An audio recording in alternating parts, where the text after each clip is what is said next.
জয়নগর কাণ্ডে সরব মুখ্যমন্ত্রী 3 মাসের মধ্যে ফাঁসির সাজা হোক, যে অপরাধ করবে কড়া পদক্ষেপ নেওয়া হবে, অপরাধীর কোনো জাতি ধর্ম বর্ণ হয় না, আলিপুর বডিগার্ড লাইন্সে মন্তব্য মুখ্যমন্ত্রীর। কিন্তু সব হয়ে গেলে দোষীদের নিয়ে এত মিডিয়া ট্রায়াল করা যায় না, এতে তদন্ত ইনফ্লুয়েন্সড হতে পারে, এটা মাথায় রাখবেন। ক্রাইম ইজ ক্রাইম, ক্রাইমের মধ্যে কোনো ধর্ম নেই, কোনো বর্ণ নেই, কোনো জাতি নেই, কোনো অংশ নেই। ক্রাইম মানে ক্রাইম, যে ক্রাইম করবে তার বিরুদ্ধে স্ট্রং অ্যাকশন হবে।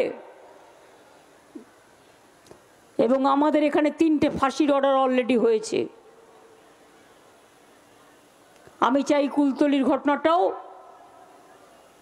পুলিশ স্পষ্ট করে 3 মাসের মধ্যে ফাঁসির অর্ডার দেবে।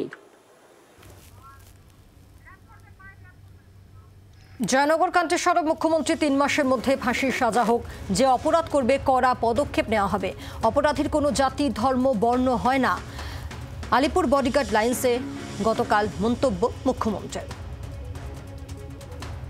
3 মাসের মধ্যে ফাঁসির সাজা হবে বলেন তিনি।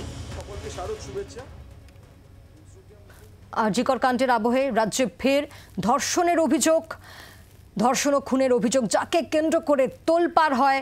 আমরা দেখি জয়নগর এবং জয়নগর কাণ্ডে মুখ্যমন্ত্রী মমতা বন্দ্যোপাধ্যায় তিনিও সরব হন। গতকাল তিনি বলেন যে 3 মাসের মধ্যে ফাঁসির সাজা হোক।